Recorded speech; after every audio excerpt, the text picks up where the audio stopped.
ॐ पूर्णमदः पूर्णमिदं पूर्णात् पूर्णमुदच्यते पूर्णस्य पूर्णमादाय पूर्णमेवावशिष्यते। ॐ शान्ति शान्ति शान्ति।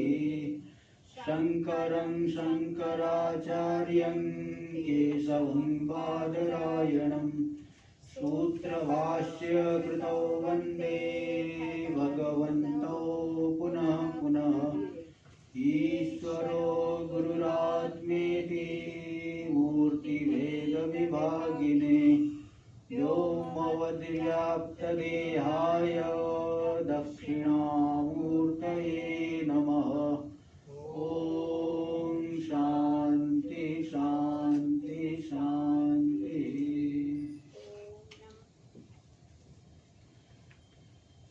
शुक्ल यजुर्वेद की काण्वशाखीय बृहदारण्यकोपनिषद के प्रथम अध्याय और जो द्वितीय ब्राह्मण है उसका अंतिम मंत्र हम लोग विचार कर रहे थे।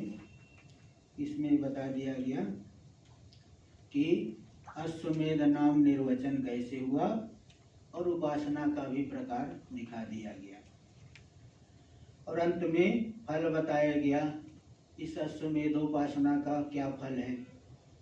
तो अंतिम में येषा वा अश्वमेधो या येषा तपति तस्य संवत्सर आत्मा अयम अग्निरर्कस् तस्य मे लोका आत्मानस् तावेतौ अर्काश्वमेधौ।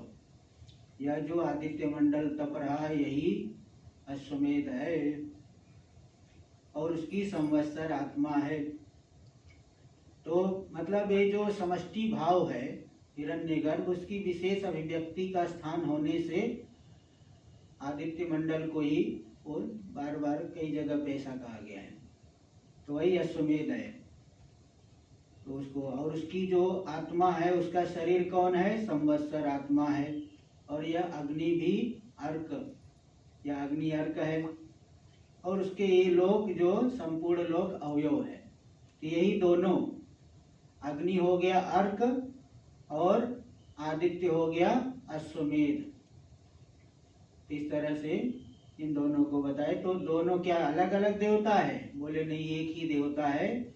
उसी मृत्यु रूपी प्रजापति के कई विभाग है। तो एक ही मृत्यु देवता इन रूपों में यहाँ पे विशेष रूप से दिख रहा है। तो जो उपासना करता है उसे क्या फल मिलेगा? तो अंतिम में बता दिए कि वो अब मृत्यु को जीत लेता है, पुनः जन्म मरण के चक्र में नहीं पड़ेगा। फिर बोले जन्म मरण के चक्र में नहीं पड़ेगा, चलो ठीक है, मृत्यु को जीत लिया 2-4 बार, फिर भी मृत्यु तो प्राप्त करेगी उसे, मृत्यु उसे व्याप्त करेगी। जैसे उदाहरण आया है कि जरासंध कई बार मथुरा पे आक्रमण किया, वो तो 16-17 बार आक्रमण करते रहा। ऐसे मृत्यु तो प्राप्त करेगी उपासक को? तो बोले नहीं, मृत्यु जो है उसको नहीं प्राप्त करेगी, मृत्यु उसकी आत्मा हो जाती है। मृत्यु शब्द से प्रजापति को इस प्रसंग में कई जगह दिखाया गया है। तो वो प्रजापति रूप हो जाता है। इसलिए तासाम देवता नाम एको भवति। इन 3 देवता बता देता, आदित्य वायु और अग्नि, इनमें से एक हो जाता है, मतलब इन सभी से अभिन्न हो जाता है, समष्टि भाव को प्राप्त कर लेता है। ये उपासना का फल दिखाए थे। अंतिम में भाष्य 2-3 पंक्ति रह गई है, अंतिम पैराग्राफ भाष्य का रह गया है, वो देख लीजिए। तौ साध्य साधनौ क्रतु फल भूतौ अग्न्यादित्यो। वे जो दोनों है साध्य और साधन, अग्नि हो गया साधन और आदित्य हो गया साध्य। फल साध्य होता है, देखिए जो साधन होता है सिद्ध होता है और साध्य जो होता है वो क्रिया के द्वारा उसको प्राप्त किया जाता है। जैसे दूध दही के द्वारा होम करना है, दूध दही पहले से सिद्ध रहेंगे, पहले से जो सिद्ध होता है वही साधन बनेगा और जो साध्य है उसको क्रिया के द्वारा प्राप्त किया जाता है। तो अग्नि पहले से है और बाद में जब उपासना करेंगे, कर्म करेंगे, उपासना करेंगे तो आदित्य भाव की प्राप्ति होगी, समष्टि भाव की प्राप्ति होगी। ते जो साध्य और साधन है क्रतु फल भूतौ, क्रतु रूप और उसके फल रूप है। कौन कौन? अग्न्यादित्यो, अग्नि और आदित्य। सा वो पुनर्भूय एकाएव देवता भवति, दोनों मिल करके एक ही देवता हो जाते हैं। का सा वह देवता कौन है? तो बताए मृत्युरेव, मृत्यु ही हो जाते हैं। फिर बोले दोनों अलग अलग एक कैसे होंगे? दो व्यक्ति है देवदत्त और चैत्र, दोनों एक हो जाएंगे, एक कैसे हो जाएंगे? दो अलग अलग है, एक कैसे हो जाएंगे? तो बता रहे नहीं, पहले भी एक ही थे, यहाँ पे क्रिया साधन फल व्यवहार के लिए अलग अलग हुए हैं, पहले से एक है। जैसे मृत्तिका पहले से ही एक है, घट कुल्हड़ घट शराब इत्यादि अनेक रूपों में मृत्तिका ही दिख रही है। इसी तरह से पहले प्रजापति ही थे, बाद में साधन रूप से, अग्नि रूप से और फल रूप से वही विभक्त हुए हैं। इसलिए यहाँ दे रहे आगे, पूर्वम अपि एकैव आसीत्, वह जो अग्नि आदित्य आदि थे पहले एक ही थे, प्रजापति रूप ही थे। जैसे सृष्टि के पहले पूरा जगत क्या है? एक कारण रूप ही है, और नाम रूप की अभिव्यक्ति हो गई तो अनेक दिखाई पड़ते हैं। व्यवहार तो भेद में ही होता है, अभेद में व्यवहार होता है क्या? अभेद में कोई व्यवहार नहीं होता है। अभेद में तो स्वरूपावस्थिति को प्राप्त कर लिए, उसमें कोई व्यवहार संभव है ही नहीं। व्यवहार भेद को लेकर के होता है। इसलिए ज्ञानी भी बोले ज्ञानी को दिखाई नहीं पड़ता है क्या? अरे भाई दिखाई पड़ता है, उनकी आंख ठीक है, कान ठीक है, नहीं तो आंख ठीक नहीं रहेगी तो उनको भी हॉस्पिटल ले जाना पड़ेगा, डॉक्टरों के पास उन्हें भी ले जाना पड़ेगा। क्योंकि इस माइक नेत्र से माया के पदार्थ दिखने चाहिए। माइक नेत्र से माया के पदार्थ नहीं दिखेंगे तो पता चला रास्ते में चल रहे गड्ढे में गिर गए, तो व्यवहार ही नहीं चलेगा, व्यवहार नहीं चलेगा। ज्ञानी को भी दिखाई पड़ते हमारा शिष्य है या किस कार्य के लिए आया है, उनको उस प्रकार को उपदेश देंगे। हर एक अलग अलग को अलग अलग उपदेश देते हैं। ऐसा नहीं एक ही ढर्रे पे चल रहे हैं, एक ही डंडे से सबको हाँक दिए, ऐसा नहीं होता है।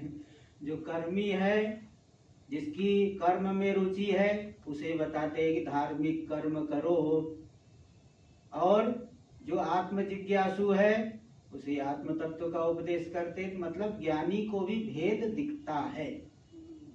तो व्यवहार में भेद तो होता है, भेद को लेकर के ही व्यवहार संभव है। अभेद तत्व में, अधिष्ठान में कोई जो है भेद है ही नहीं, वहाँ भेद व्यवहार नहीं हो सकता। इसीलिए यहाँ पे दे रहे हैं पूर्वम अपि एकैव आसीत्, उत्पत्ति से पहले भी ये एक ही थे। फिर अलग अलग कैसे हो गए? क्रिया साधन फल भेदाय विभक्ता, क्रिया साधन फल भेद व्यवहार के लिए विभक्त हो गए। फल भेदाय मतलब फल भेद व्यवहार के लिए। क्रिया अलग होती है, साधन अलग होता है, फल अलग होता है। इन सब के भेद व्यवहार के लिए वही एक देवता अनेक रूपों में दिख रहे हैं। इसलिए उनके एक मानने में कोई विरोध नहीं है। पहले से ही जो एक है, बाद में उसको अभिन्न रूप से जानना कोई विरुद्ध नहीं है। तथा चोक्तम, इस बात को पहले भी तृतीय मंत्र में कहा जा चुका है। स त्रेधा आत्मानं व्यकुरुत, उस मृत्यु प्रजापति ने अपने को तीन रूप से विभक्त किया, आदित्य, अग्नि और वायु। तो पहले से ही तीन है, तो पहले से ही एक है, वो तीन रूप में विभक्त किए, इसलिए उनमें अभेद मानने में कोई विरोध नहीं है। सा इति, सा पुनरपि क्रिया निवृत्त्युत्तर कालम एकैव देवता भवति मृत्युरेव फल रूपः। तो पुनः क्रिया निवृत्ति के उत्तर काल में, क्रिया की परिसमाप्ति के उत्तर काल में, अश्वमेध आदि क्रिया अथवा उपासना या उपासना क्रिया की निष्पत्ति के उत्तर काल में एक ही देवता हो गए। कौन है एक देवता? मृत्युरेव फल रूपा। मृत्यु शब्द से यहाँ यमराज को नहीं लेकर के हिरण्यगर्भ को लेना, समष्टि देवता जो मृत्यु रूपी देवता लेना। तो यहाँ पे फिर एक पूर्व पक्षी कहेगा कि आप तो फल बताने चले थे और कुछ और बताने लग गए। विनायकम प्रकुर्वाणो रचयामास वानरम, ये आया है ना उदाहरण कि कोई नया जो है शिल्पी था, गणेश जी की मूर्ति बनाने चला, बनाते बनाते बंदर की मूर्ति बन गई। विनायकम प्रकुर्वाणो रचयामास वानरम। तो आप इसी तरह से आप तो फल बताने चल रहे थे और क्या बताने लग गए कि सब एक ही है। ये तो आप उल्टा भूल गए क्या? जिसका प्रसंग आरंभ किए उसको नहीं बता करके किसी और को बता रहे हो, तो ऐसी आशंका होने पर नहीं, विस्मरण नहीं की है, ये फल ही हम बता रहे।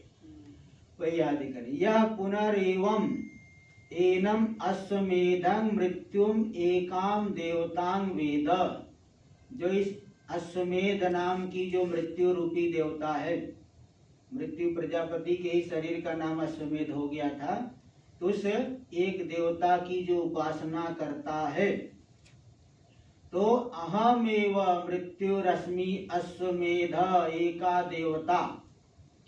तो क्या चिंतन करेगा? मैं ही वह मृत्यु प्रजापति हूँ जो अश्वमेध है, वही एक देवता मद रूपा अश्वाग्नि साधन साध्या इति। तो एक ही देवता है जो अश्व और अग्नि रूपी साधनों के द्वारा साध्य है। मद रूपा माने मदरी मुझसे अभिन्न, मद मद यानी मैं, जैसे मत पुत्र, मेरा पुत्र को बोलेंगे मत पुत्र। मेरे रूप। हाँ, तो मद रूपा यानी मुझ स्वरूप ही है। अच्छा, मुझ स्वरूप ही है, मुझसे अभिन्न है।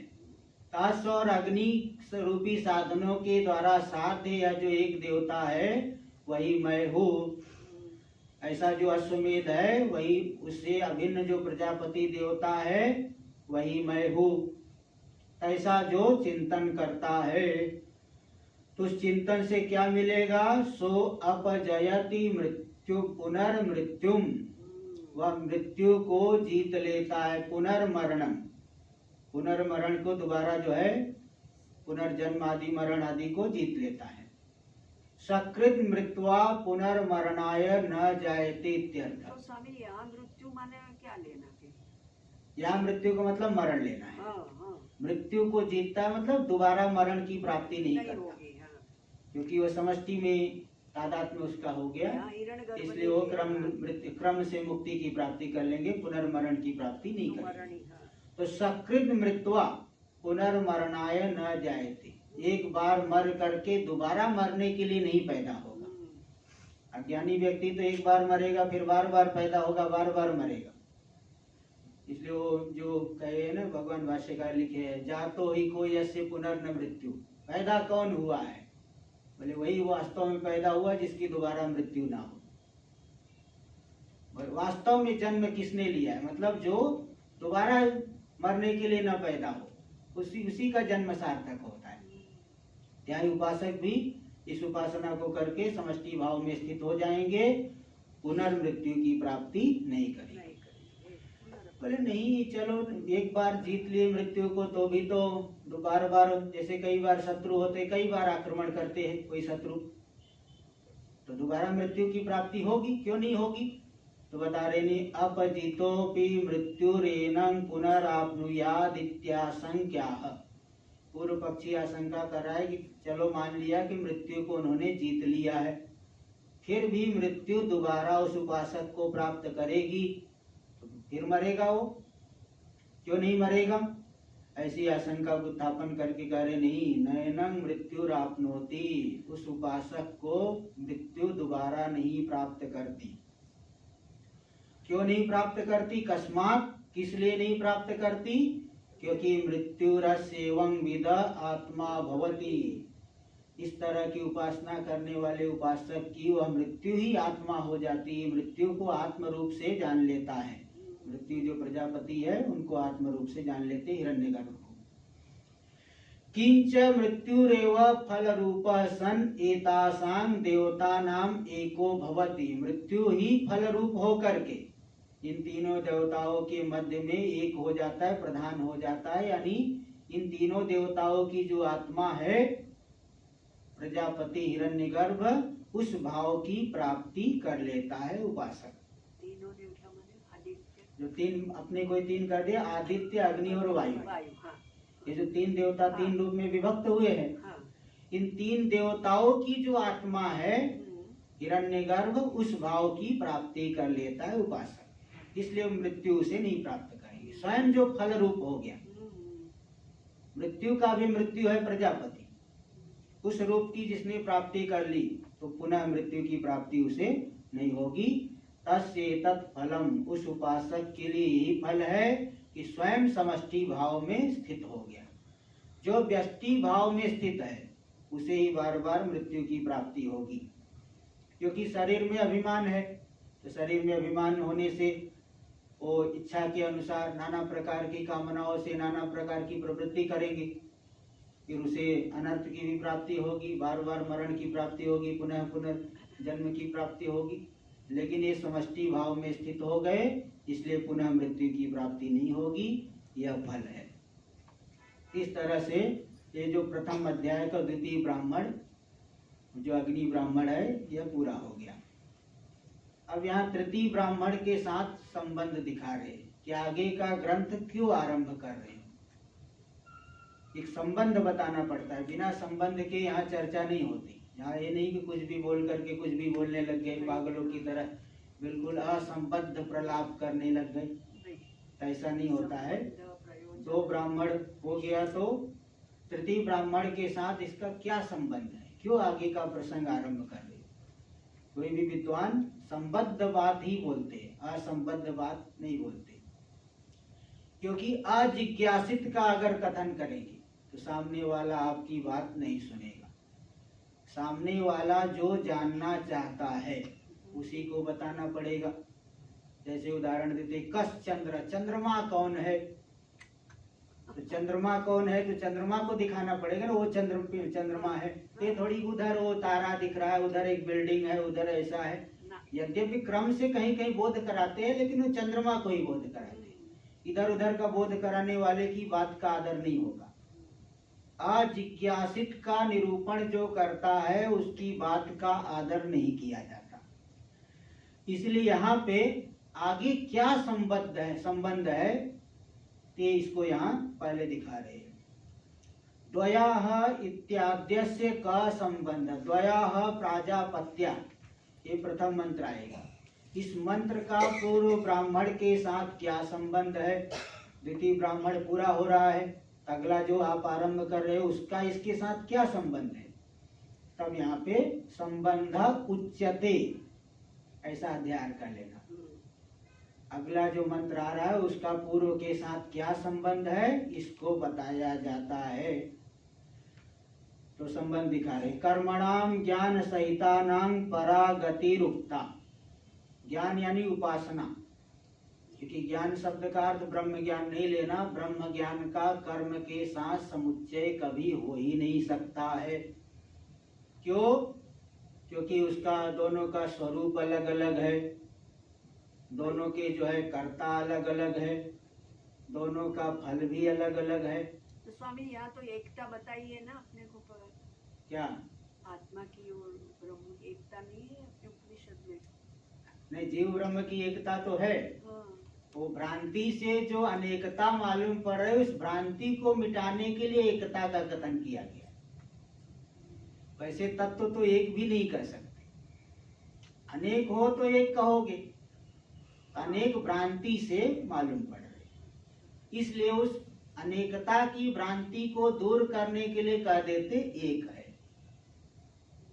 इसलिए एकत्व संख्या भी उसमें नहीं है। तत्व में एकत्व संख्या है क्या? अगर एकत्व रहेगा तब तो द्वित्व भी मानना पड़ेगा, तृत्व भी मानना पड़ेगा। तो बोलते हैं उपाधि हटाओ तो फिर वो एक।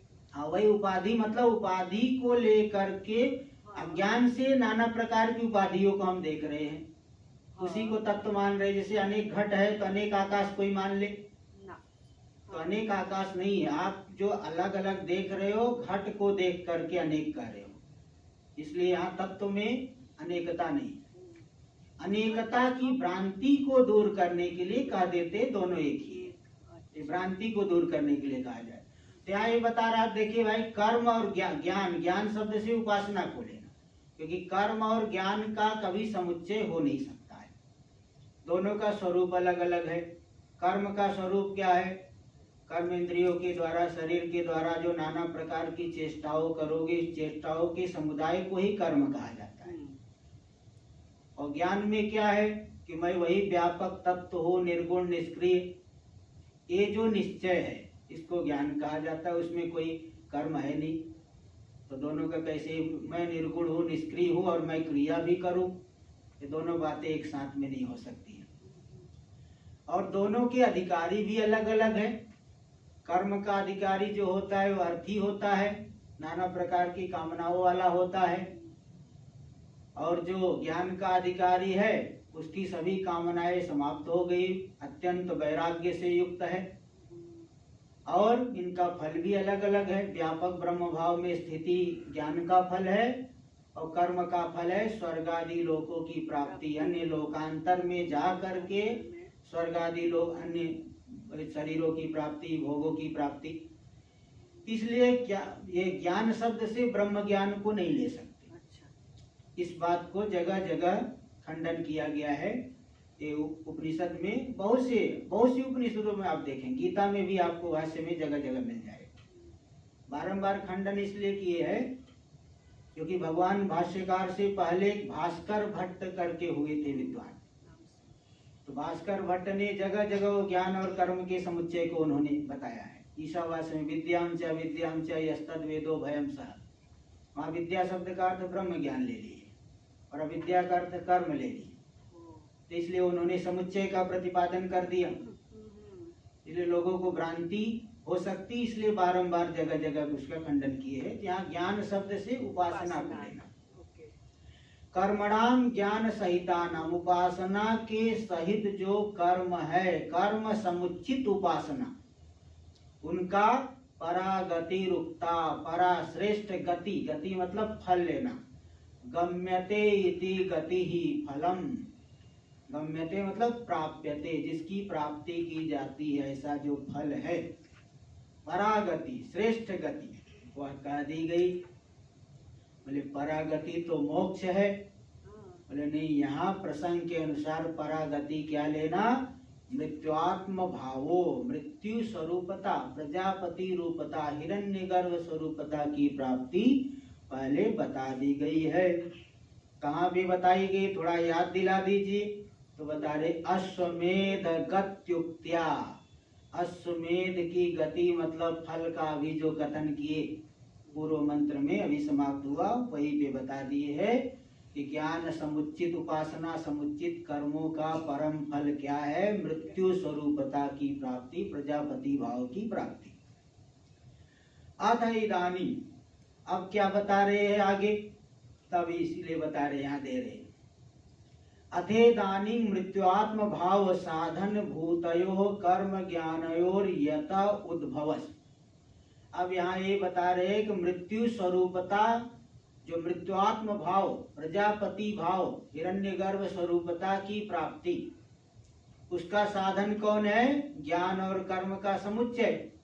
मृत्युआत्म भाव साधन भूतयो, हिरण्यगर्भ स्वरूपता की प्राप्ति का जो साधन है, कौन कौन? कर्म ज्ञानयोर, कर्म और उपासना, इन दोनों का यथा उद्भव, जिससे उद्भव होता है, मतलब जिस निमित्त से पराभव न हो, उस पराभव न होने के लिए जो कारण, यहाँ उद्भव का अर्थ ले लेना कि यहाँ दिखाए है कि उद्भव का मतलब क्या है कि जैसे हम कर्म और उपासना कर रहे, विपरीत चिंतन न आए, कहीं आसक्ति न हो जाए। साधना करने चले थे, आत्म साधना करने चले थे, पता चला और अधिक परिवार में आसक्ति होती चली जा रही, तो मतलब आपकी साधना ठीक नहीं चल रही। महापुरुष लोग इसलिए ये बताते हैं ना कि भाई जो है हमारी साधना ठीक चल रही है, इसमें क्या लक्षण है। इसका क्या लक्षण है? इसका लक्षण यही है कि संसार से वैराग्य बढ़ना चाहिए। जैसे आप कहीं जा रहे हो, जिस गंतव्य 200 किलोमीटर आपका गंतव्य है, यहाँ से पुणे जा रहे हैं, जितना गंतव्य है, अब जैसे 2 घंटे चलने के बाद दूरी और बढ़ जाए तो मतलब आप विपरीत दिशा में जा रहे हैं। ऐसे ही आत्म साधना कर रहे हो और संसार में आसक्ति बढ़ती चली जाए, वो गड़बड़ है। इसीलिए यहाँ पे भी बता रहे हैं कि देखिए, कर्म और उपासना तो कर रहे हैं और आसक्ति बढ़ती चली जा रही है। ते कर्म और उपासना का क्या अनुद्भव हो गया, दब गया, वो आसक्ति बढ़ जा रही। इसलिए यहाँ पे उसका जो उद्भव हो, अनुद्भव न हो, दबे न, उनका संस्कार अधिक से अधिक बढ़े, साधना के संस्कार बढ़े। यहाँ ये बता रहे कि मृत्युआत्म भाव साधन भूतयो कर्म ज्ञानयोर यथा उद्भव, कर्म और उपासना का जिससे उद्भव यानी प्राकट्य बना रहे, ऐसा नहीं को दब जाए, बिल्कुल गौण होकर के रह गया।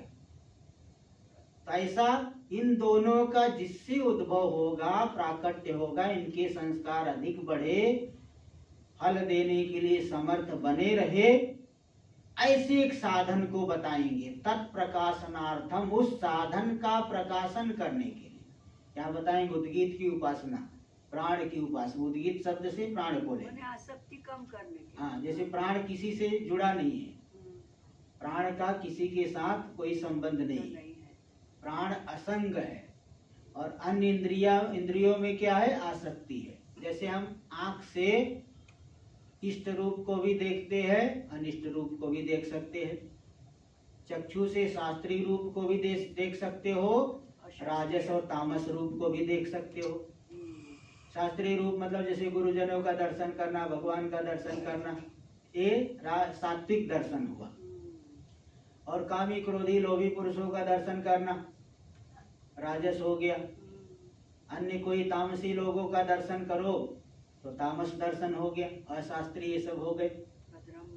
तो अशास्त्रीय दर्शन करेंगे तो हमारे अंदर आसक्ति बढ़ेगी, और शास्त्रीय दर्शन करेंगे तो आसक्ति घटेगी। तो यहाँ पे बता रहे, देखिए कि जो कर्म और उपासना का पराभव हो जाता है, उनका अनुद्भव हो जाता है, दब जाते उनके संस्कार आसक्ति की वजह से, तो जिससे नहीं दबेंगे ऐसे प्राण जो उद्गीत है, तत्प्रकाशनार्थम, उसी का प्रकाशन करने के लिए उद्गीत ब्राह्मणम आरभ्यते। ये उद्गीत ब्राह्मण, तृतीय ब्राह्मण उद्गीत ब्राह्मण है, इसका आरंभ किया जा रहा है। या उद्गीत का अर्थ लेंगे प्राण, क्योंकि उद्गान कर्म का जो करता है, सामवेद का जो सामवेदी उद्गान करते हैं, प्राण है तभी उद्गान कर, लंबा खींचना पड़ेगा। हाँ, वो तो आप पीछे कई जगह सामवेद में, छांदोग्य में तो आ ही चुका है। उसमें जो तो उद्गान का कर्ता जो प्राण, उसी को यहाँ उद्गीत शब्द से दिखा रहे हैं। तो उद्गीत ब्राह्मण की को यहाँ आरंभ किया जा रहा है। ननु मृत्युआत्म भाव पूर्वत्र ज्ञान कर्मणो फलम उक्तम। थोड़ा यहाँ विषय की स्पष्टता के लिए शंका कर रहे हैं कि पहले आपने ज्ञान कर्म के समुच्चय का क्या फल बताया है। मृत्युआत्म भाव, हिरण्यगर्भ स्वरूपता की प्राप्ति है, ज्ञान कर्म के समुच्चय का फल आपने बताया है। और अभी जो फल बताएंगे वो तो कुछ और ही बताएंगे। इसलिए दोनों ब्राह्मण का संबंध नहीं है, कुछ नया ही मामला चल रहा है यहाँ, कुछ नया ही आरंभ कर दे रहे हो आप लोग। समझे? दोनों ब्राह्मण मतलब अभी जो समाप्त किए ना यहाँ पे, क्योंकि आगे के साथ संबंध दिखा रहे हैं। आगे क्या बताने जा रहे हैं? तो बोले जो मृत्यु हिरण्यगर्भ रूपता की प्राप्ति की जो साधन है, वह साधन दब न जाए, इसके लिए कैसा उपासना बताएंगे। नहीं, है तो यहाँ सगुण की उपासना। निर्गुण तो मतलब निर्गुण शुद्ध हो गया, निर्गुण की उपासना नहीं है, सगुण की यहाँ, किंतु प्राण की उपासना यहाँ दिखाएंगे। प्राण पूरी आख्यायिका आएगी ना, कि बाकी इंद्रियां जो है दब जाएंगी, असुरों के द्वारा दब जाएंगी, असुरी पाप उसका वेधन कर लेंगे, फिर प्राण जो है उसको नहीं दब पाएगा। जैसे मिट्टी का ढेला फेंको पत्थर के ऊपर तो मिट्टी का ढेला ही चूर्ण चूर्ण चूर्ण हो जाए, पत्थर का कुछ नहीं बिगड़ेगा। ऐसे प्राण को कोई पाप से वेधन नहीं कर पाएंगे, ये आख्यायिका है। तो मतलब प्राण असंग है, उसकी उपासना से हमारे जो ज्ञान कर्म है उद्भूत बने रहेंगे, दबेंगे नहीं। तो इसलिए दोनों का संबंध बता रहे। तो यहाँ पे शंका कर रहा है कि देखिए पूर्व का प्रसंग अलग है, यहाँ का प्रसंग अलग है। पूर्व ब्राह्मण में आपने मृत्यु रूपता की प्राप्ति फल बताया है। यही ननु मृत्युआत्म भाव पूर्वत्र ज्ञान कर्मणो फलम उक्तम। पूर्व के दोनों ब्राह्मण में एक ही उपासना है, उनका फल क्या बताया गया है? मृत्यु स्वरूपता की प्राप्ति, मतलब हिरण्यगर्भ रूपता की प्राप्ति। और यहाँ जो बताएंगे उद्गीत ज्ञान कर्मणोस्तु मृत्युआत्म भावातिक्रमणं फलं वक्षति। उद्गीत जो ज्ञान और कर्म, उद्गीत उपासना और समकर्म दोनों के समुच्चय से क्या फल आगे बताएंगे? मृत्युआत्म भावातिक्रमणम, मृत्युआत्म भाव का अतिक्रमण, मृत्यु स्वरूपता का अतिक्रमण, उसको पार कर लेना, ये फल आगे कहेंगे। ये बताएंगे 12वें मंत्र में, यहाँ पे जो कि हमारी पुस्तक में तो इसमें 116 पेज पे आएगा। 12वें इसी मतलब तृतीय ब्राह्मण में 12वें मंत्र में दिखाएंगे। तो मृत्युआत्म रूपता का अतिक्रमण फल बता रहे यहाँ पे। और पहले आपने मृत्युआत्म रूपता की प्राप्ति, नदी को पार करना और नदी में रहना दोनों तो अलग अलग होता है। तो मृत्यु स्वरूपता की प्राप्ति पहले फल बताया गया, और आगे क्या करेंगे उसका अतिक्रमण कर जाना फल बताया जाएगा। तो दोनों तो अलग अलग हो गए, तो क्या संबंध थोड़ी है यार, दोनों अलग अलग है। फलम वक्षति तो भिन्न विषयत्वात्, इसलिए दोनों का मुख्य उद्देश्य तो यही है, पारी करना है अपने को, उसमें थोड़ी रहना है। नहीं, पार तो करना ही है। देखिए समष्टि भाव से भी क्रम मुक्ति हो जाती है, ये तो मंद अधिकारी के लिए बता रहे हैं ना। पार तो करना ही है, लेकिन शब्द को लेकर के आप भ्रांति में मत पड़ो, इसके लिए यहाँ पहले विषय को स्पष्ट कर रहे। यहाँ भी मृत्यु का अतिक्रमण करना मतलब जो स्वाभाविक मृत्यु का अतिक्रमण करके समष्टि भाव में स्थित होना। जैसे हम व्यष्टि भाव में है तो स्वाभाविक मृत्यु नाना प्रकार की आ सकती है, नाना प्रकार के, इसलिए तो मनमानी कर्म भी होते हैं, अशास्त्रीय कर्म होते हैं। अशास्त्रीय कर्म भी मृत्यु ही है।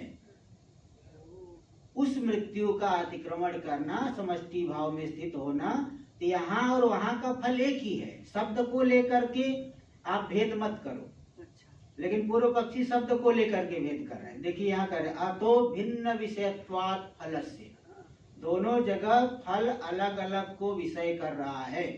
पहले मृत्यु भाव की प्राप्ति, हिरण्यगर्भ रूपता की प्राप्ति फल बताया गया, और यहाँ मृत्यु का अतिक्रमण को फल बताया जा रहा है। इसलिए न पूर्व कर्म ज्ञानोद्भव प्रकाशनार्थम, पूर्व में जो कर्म और ज्ञान उपासना का समुच्चय बताया गया, उसके उद्भव, उसका जो उद्भावक है, यानी उसको दबाने वाले को जो हटा दे, उद्भव का अर्थ उद्भावक लेना, यानी उसको एकदम स्पष्ट रूप से ऊपर लाने वाला, प्रकट करने वाले के प्रकाशन के लिए यह ब्राह्मण है।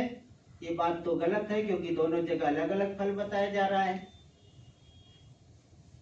एक बता दिया ना कि पूर्व में क्या बताया है, हिरण्यगर्भ रूपता की प्राप्ति, और यहाँ क्या बता रहे हैं कि मृत्यु का अतिक्रमण, मृत्यु यानी हिरण्यगर्भ, उसका अतिक्रमण। तो दोनों का अलग अलग फल हो गया।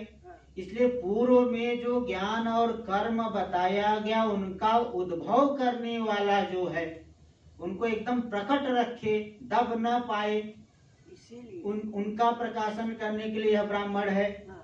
ये बात तो गलत हो गई, क्योंकि दोनों का विषय अलग अलग है। ये तो पूर्व पक्ष, ये पूर्व पक्षी करा। इति चेत, इति चेत तक तो पूर्व पक्षी रहता है, ननु से लेकर के इति चेत तक पूर्व पक्षी के मत का अनुवाद करके फिर न के द्वारा खंडन करते, बोले न नायम दोषा, सिद्धांति करा ये कोई दोष नहीं है, जो आप दोष हमारे ऊपर लगा रहे हो, ऐसा कोई दोष हमारे ऊपर नहीं बनता है, क्योंकि आप शब्द को लेकर के आपको भ्रांति हो रही है। शब्द को लेकर के बहुत जगह भ्रांति हो जाती है, इसलिए तात्पर्य को समझना चाहिए। यहाँ सिद्धांती बता रहा है कि अग्न्यादित्यात्म भावत्वात् उद्गीत फलस्य पूर्वत्रापि एतदेव फलम उक्तम। क्या सिद्धांति कह रहा, देखिए उद्गीत फल, उद्गीत ब्राह्मण में जो ज्ञान कर्म समुच्चय बताया जा रहा है तृतीय ब्राह्मण में, उसका फल क्या है? अग्न्यादित्यात्म भाव, अग्नि आदित्य स्वरूपता की प्राप्ति, यानी समष्टि भाव की प्राप्ति। इसलिए पूर्वत्रापि एतदेव फलम उक्तम, उद्गीत ब्राह्मण में जो उपासना बताई जाएगी उसका फल है अग्नि आदित्य रूपता की प्राप्ति। और यहाँ ये जो यहाँ बताएंगे, और पहले भी यही बताया गया है, पूर्वत्रापि एतदेव फलम उक्तम। पूर्व ब्राह्मण में, द्वितीय ब्राह्मण में भी अंतिम मंत्र में यही फल बताया गया है, एतासाम देवतानाम एको भवति, इन देवताओं में एक हो जाता है। वहां भी यही फल बताया है और यहाँ भी अग्नि आदित्य रूपता की प्राप्ति फल बता रहे हैं। इसलिए दोनों का फल अलग अलग नहीं बल्कि एक ही है, इसलिए कोई विरोध नहीं। फिर शब्द को लेकर के जो विरोध बता रहा तो उसका, उस शंका को दूर करने के लिए फिर पूछ रहा है, ननु मृत्युम अतिक्रांत इत्यादि विरुद्धम। पूर्व पक्षी कह रहा, देखिए पहले आपने क्या बताया, मृत्यु स्वरूपता की प्राप्ति फल बताया है आपने, और यहाँ क्या 12वें मंत्र में बोलेंगे, मृत्युम अतिक्रांतो दीप्यते, मृत्यु का अतिक्रमण कर जाता है। तो मृत्यु की प्राप्ति और मृत्यु का अतिक्रमण दोनों तो अलग अलग होते हैं। इत्यादि विरुद्धम, ये विरुद्ध फल हो गया। एक ही कैसे है, विरुद्ध फल दिखा रहे और बोल रहे एक ही है। तो सिद्धांति कह रहा है न, ऐसा मत कहो। यहाँ मृत्यु का मतलब क्या है हम बताए, स्वाभाविक पापमा संग विषयत्वात् अतिक्रमण से। वहाँ जो अतिक्रमण वाक्य आया है 12वां मंत्र, वह किसको विषय कर रहा है? स्वाभाविक पापमा संग, स्वाभाविक पाप रूपी जो आसंग है, आसक्ति है। इंद्रियों के द्वारा जो हम इष्ट रूप को देखना चाहते हैं, शास्त्र से विरुद्ध रूप को भी जो देखना चाहते हैं, नाना प्रकार के विषयों में आसक्ति हो गई है। तो स्वाभाविक पाप रूपी जो आसंग आसक्ति है, उसको, उस आसक्ति को विषय कर रहा अतिक्रमण। तो मृत्यु को पार कर जाता, मतलब स्वाभाविक जो आसक्ति है विषयों में, उसको पार कर जाती। इसलिए विद्या अविद्या मृत्युन तीर्थवा विद्या मृतम स्मृति, ईशावास्य में भी यही बात है, विद्याम च यस्तद वेदो भयम सह, अविद्या मृत्युन तीर्थवा विद्या मृतम स्मृति। जो विद्या और अविद्या दोनों को जान करके साथ में उपासना करता है, विद्या नहीं ज्ञान, उपासना, उपासना और कर्म दोनों को साथ में जान करके जो अनुष्ठान करता है, वो मृत्यु को जीत लेता है। तो अविद्या मृत्युन तीर्थ, अविद्या से यानी कर्म से मृत्यु को जीत करके, तो कर्म से कौन से मृत्यु को जीतेगा? स्वाभाविक प्रवृत्ति रूपी मृत्यु। जो स्वाभाविक प्रवृत्ति, मनमानी प्रवृत्ति कर रहे हैं, चोरी हिंसा व्यभिचार आदि, ये जो प्रवृत्ति है, उस मृत्यु को जीत करके विद्या मृतम स्मृति, विद्या से उपासना से अमृतत्व की प्राप्ति कर लेता है, यानी देव भाव की प्राप्ति कर लेगा, क्रम से मुक्ति की प्राप्ति करेगा। ठीक वही बात यहाँ भी बता रहे कि कौन सी मृत्यु का अतिक्रमण करता है? स्वाभाविक जो आसक्ति रूपी मृत्यु है, स्वाभाविक आसक्ति से नाना प्रकार के जो विषयों में ही प्रवृत्ति होती है, आसुरी वृत्तियां उठती है, इसलिए मनमानी प्रवृत्ति बढ़ती चली जाती है। उन्हीं प्रवृत्ति की वजह से बारंबार जो है जन्म मरण के चक्र में पड़ता है। तो स्वाभाविक पाप रूपी जो आसंग है, आसक्ति है, उसको विषय कर रहा है अतिक्रमण वाक्य, यानी स्वाभाविक प्रवृत्ति को ही जीतेगा वो वाली मृत्यु को नहीं अतिक्रमण, हिरण्यगर्भ को अतिक्रमण नहीं करेगा, बल्कि स्वाभाविक जो प्रवृत्ति है उस मृत्यु को जीत रहा है। बारंबार मृत्यु का हेतु होने से उसको मृत्यु शब्द से कह देते हैं। किसको? स्वाभाविक प्रवृत्ति को। और स्वाभाविक प्रवृत्ति क्यों होती है? विषयों में आसक्ति से होती है। इसीलिए व्यक्ति जो है अशास्त्रीय रूप आदि का भी दर्शन करेगा, अशास्त्रीय शब्दों को भी सुनता है। कैसे सुनता है? आसक्ति की वजह से। इसलिए आसक्ति पद पाप शब्द से कहे, पापमा यानी पाप। या व्याकरण जानने वाले समझ सकते हैं। एक ही शब्द को, एक ही अर्थ को कई शब्दों से कहा। पापम शब्द से भी कह सकते हो, पापमा शब्द से भी कह सकते हो। पापमा शब्द पापमन एक शब्द बनता है, मनिन प्रत्यय होकर के, वो पुल्लिंग में चलता है। पापमा, पापमा कहो चाहे पाप कहो, एक ही बात है। तो यहाँ स्वाभाविक पापमा, पापमा यानी पाप ही है ना, बता दिया। पापमा एक अर्थ पाप ही लेना, कोई अलग नहीं लेना। पाप की माँ नहीं समझ लेना। पापमा पाप की माँ नहीं है, पापमा यानी पाप ही है। ये शब्द अलग अलग, जैसे भक्ति कहो चाहे भजन कहो, एक ही बात है।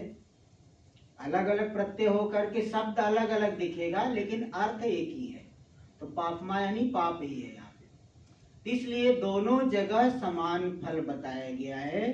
स्वाभाविक आसक्ति रूपी पाप का अतिक्रमण यहाँ बताया जाएगा, और पूर्व में मृत्यु को प्राप्त कर लेता है, मतलब समष्टि भाव की प्राप्ति कर लेता है, पहले बताएगा। तो यहाँ भी स्वाभाविक आसक्ति को छोड़ेगा, मतलब देह परिच्छेद में अभिमान को छोड़ देगा, समष्टि में स्थित हो जाएगा। तो मतलब दोनों जगह समान ही फल है, इसलिए ऐसी कोई शंका नहीं करनी चाहिए।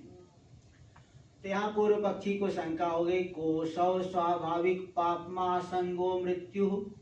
स्वाभाविक पाप रूपी आसक्ति रूपी मृत्यु कौन है? आसंग पाप रूपी मृत्यु कौन है? कुतो वा तस्य उद्भव, उसका उद्भव प्राकट्य कैसे होता है, हमारे अंदर अधिक कैसे हो जाता है? केन वा तस्यातिक्रमणम, किस साधन के द्वारा उसको हम पार करेंगे? ऐसा क्या साधन है जिससे उसको हम पार कर ले? कथम वा, और कैसे उस साधन के द्वारा हम पार करेंगे? जैसे वाहन आपके पास आ गया और चलाने ही नहीं आता, तो एक्सीडेंट ही कर दोगे, अनर्थ हो जाएगा। ऐसे ही साधन तो मालूम पड़ गया, लेकिन कैसे हम उपासना करें, कैसे चिंतन करें? तो किस साधन के द्वारा हम उसको पार करेंगे, किस प्रकार से करेंगे, कैसा उपयोग करना है, ये भी मालूम होना चाहिए। तो ये 4 प्रश्न कर दिए। देखिए, वह स्वाभाविक पाप रूपी आसक्ति रूपी मृत्यु कौन है, कैसे उसका उद्भव होता है, किस साधन से उसको अतिक्रमण करेंगे और कैसे करेंगे, साधन का किस प्रकार से उपयोग करके किस प्रकार से हम अतिक्रमण करेंगे। तो 4 प्रश्न है।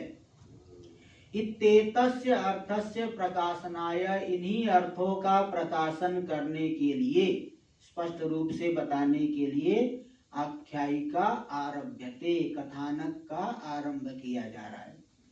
अब ये भी किसी को शंका हो जाती है, कहानी क्यों बता रहे हो, सीधे मुद्दे पे आ जाओ, कहानी बताने की क्या आवश्यकता है? तो बोले कहानी बताने से थोड़ा सुखावबोधनार्था, सुखेन ज्ञान हो जाता है। थोड़ा आख्यायिका के माध्यम से वो मन भी लगा रहता है, सुखेन बोध हो जाता है। इसलिए एक आख्यायिका के माध्यम से, यहाँ पे कथानक के माध्यम से बता रहे, तो आख्यायिका यहाँ दे रहे। प्रथम मंत्र देख लीजिए। द्वयः प्राजापत्या देवाश्चासुराश्च ततः कानीयसा एव देवा जायसा असुरास् तेषु लोकेषु अस्पर्धन्त तः देवा ऊचुर् अन्तासुरान् यज्ञ उद्गीते नात्ययामेति।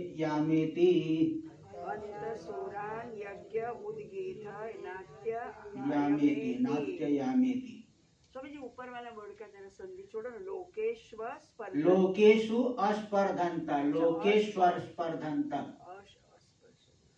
लोकेशु अस्पर्धन्त। तो द्वयः प्राजापत्या, प्रजापति की 2 संतानें, 2 प्रकार की संतानें है। अब प्रजापति नाम सुन करके तो ध्यान में पौराणिक कथानक आ जाता है कि कश्यप प्रजापति थे, उनकी 17 पत्नियां थी। 17 पत्नियों में एक दिति और अदिति भी थी। तो दिति के माध्यम से दैत्य उत्पन्न हुए, अदिति के माध्यम से देवता लोग उत्पन्न हुए। तो देवाश्च असुराश्च, देवता और असुर, वे दो प्रजापति की 2 संतानें थी। लेकिन यहाँ वो वाला नहीं लेना, कश्यप ऋषि और उनकी जो देवता और असुर है वो वाली संतान यहाँ नहीं लेना। यहाँ आसुरी वृत्तियां और सात्विक वृत्तियां।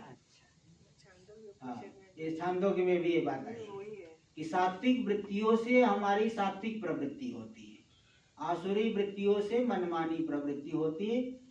तो जैसे देवताओं और असुरों में अनादि काल से संघर्ष चल रहा है, ऐसे ही सात्विक वृत्तियों में और राजस तामस वृत्तियों में भी अनादि काल से संबंध युद्ध चल रहा है, चलता ही रहेगा, अनादि काल से चल रहा है। कभी सात्विक वृत्तियां उद्भूत हो जाती है, व्यक्ति सात्विक कर्म में सात्विक साधना में लग जाएगा। राजस तामस वृत्तियां उद्भूत हो जाएंगी, राजसी तामसी कर्म भी करने लग जाता है। कभी कभी बहुत अच्छा आदमी भी कहीं भटक जाता है और कभी कभी अच्छा आदमी भी, गलत आदमी भी सही मार्ग में आ जाता है।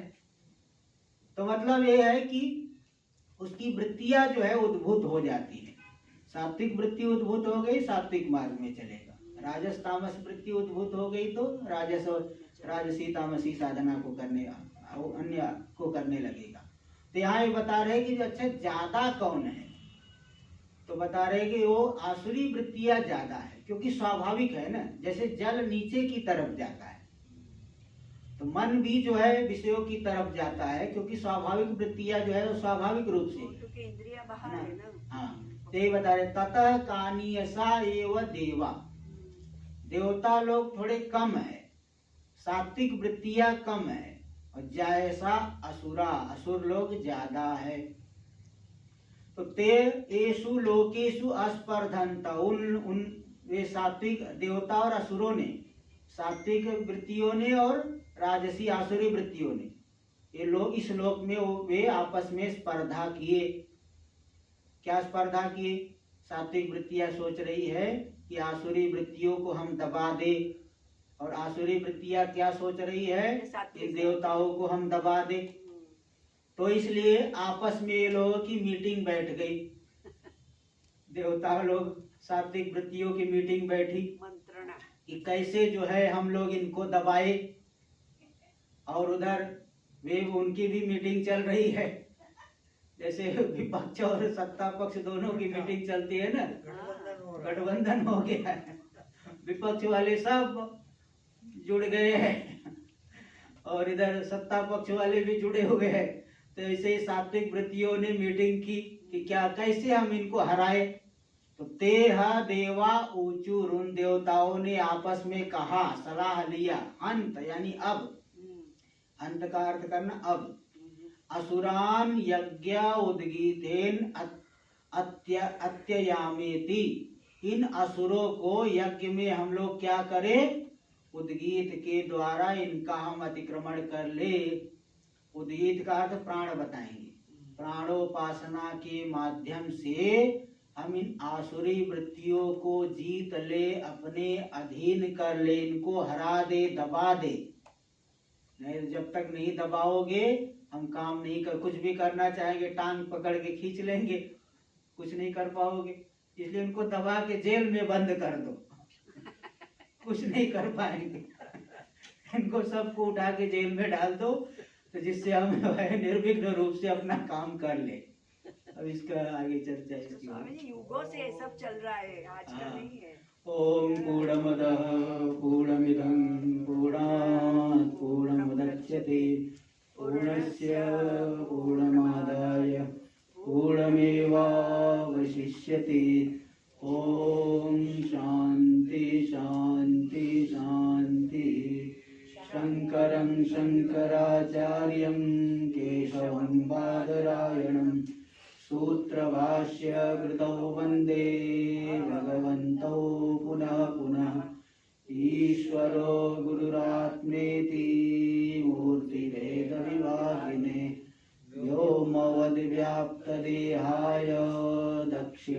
दक्षिणामूर्तये नमः। ओम शांति।